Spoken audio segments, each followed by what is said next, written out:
ఓకేనా? కేంద్ర ప్రభుత్వం గత 10 సంవత్సరాలుగా భారతదేశం లోపల భారత రాజ్యాంగ స్ఫూర్తికి విఘాతం కలిగించే విధంగా, అదేవిధంగా సమైక్య వ్యవస్థను దెబ్బతీసే విధంగా తమ యొక్క విధానాలను ఒంటెత్తు పోకడతో అమలుపడుతుంది. దాంతో ఈ దేశం లోపల ఉన్నటువంటి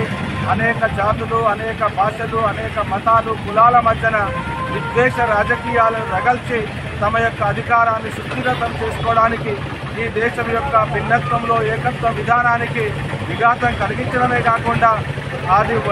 పార్లమెంట్ లోపల తన గుంపు బలాన్ని వినియోగించుకొని బాబ్రీ మసీద్ కావచ్చు, అదేవిధంగా దేశం లోపల వక్ఫ్ బిల్లు లోపల సవరణలు కావచ్చు, 370 ఆర్టికల్ను రద్దు చేయడం కావచ్చు, ఇలాంటి ఏకపక్ష విధానాలతోనే భారత రాజ్యాంగానికి తూర్పుపరిచే విధానాలను ప్రజలంతా ఏకంగా ప్రతిఘటించాలని, అదేవిధంగా గవర్నర్ వ్యవస్థను దుర్వినియోగపరచడం, సిబిఐ, అదేవిధంగా ఈడీ, అదేవిధంగా ఎలక్షన్ కమిషన్ లాంటి పవిత్రమైన రాజ్యాంగ సంస్థలను తమ జేబు సంస్థలుగా మార్చుకొని ప్రతిపక్షాల మీద, ప్రజాస్వామ్య శక్తుల మీద,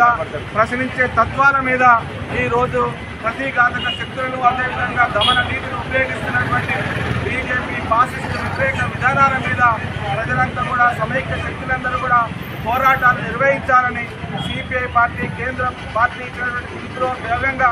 ఈరోజు భారత రాజ్యాంగ నిర్మాత అంబేద్కర్ ఎదుట నల్ల రిబ్బన్లు ధరించి గంతలు కట్టుకొని ఈరోజు ఫాసిస్ట్ వ్యతిరేక విధానాల మీద